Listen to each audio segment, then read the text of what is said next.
Hey guys, it's time to confront another book and its movie sidekick. This week it is The Black Phone, a 19-page short story turned into an almost 2-hour movie the only way filmmakers know best, by adding layers. So, it could be said that everything in the book is in the movie, but that's not the case. What the book and the movie share is a string of unsolved kidnappings in an otherwise benign community, to include the kidnapping of, Finney, our protagonist, huge clusters of black balloons, and a black phone in the captive cell with supernatural connections. Starting at the beginning, the book starts with Finney watching a morbidly obese man, whose name turned out to be Al, struggle with getting sacks of groceries into his van and offering to help when he loses said struggle, resulting in his own kidnapping, which is how the book segues us over to a brief history on the Galesburg Grabber, known only in the movie as The Grabber, since the movie takes place in Denver, Colorado. The movie starts with Finney and the most recent abductee in the book, Bruce Yamada, wrapping up a softball game and heading home. Bruce does not make it home, and Finney does, to his abusive, alky single father and his sister Gwen in the movie, whose name is Susanna in the book. And that is the first layer added right there.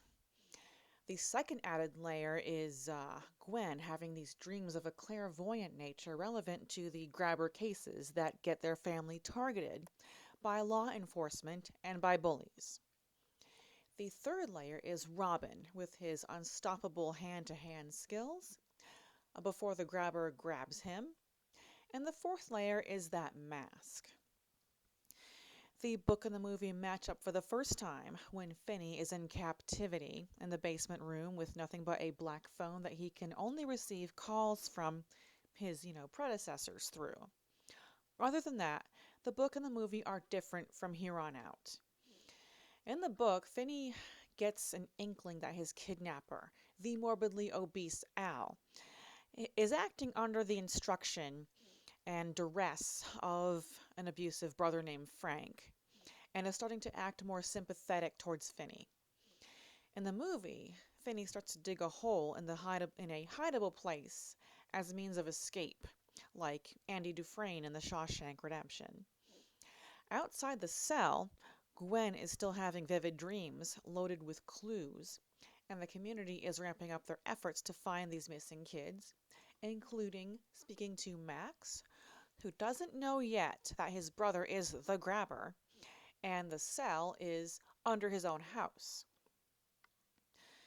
In his last phone call in the book, Finney gets instruction from Bruce to fill the receiver of the phone with sand and use it like a flail.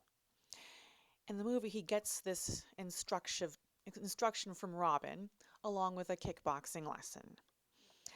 And just as the police are closing in on the house that Gwen directed them to after having a dream about it, see if that works in real life, according to so many true crime channels, it wouldn't even come close. The book and the movie come together, somewhat. In the book, Finney meets Frank for the first time, just as Al splits his head with an axe, revealing himself to have been the Galesburg grabber all along. In the movie, Max puts two and two together and ventures into his own basement, finds Finney just in time for the grabber to split his head with an axe, in one of the fakest looking kill scenes I have seen in recent movies. But Finney is ready to defend himself. The book and the movie come together for the last time as Finney is victorious against the grabber, using the black phone as a weapon. And the book ends right there. The movie ends bittersweetly with Finney and his family reunited, all the kidnapping victims found, and Finney returning to school with a newfound respect for having fought back and survived. And that is all for The Black Phone. Thank you guys for watching. Please feel free to comment and smash the like button. Share and subscribe if you haven't yet, and check out my sponsor in the description. All of it really, really helps me out, and I really appreciate it. And I will see you next book and movie.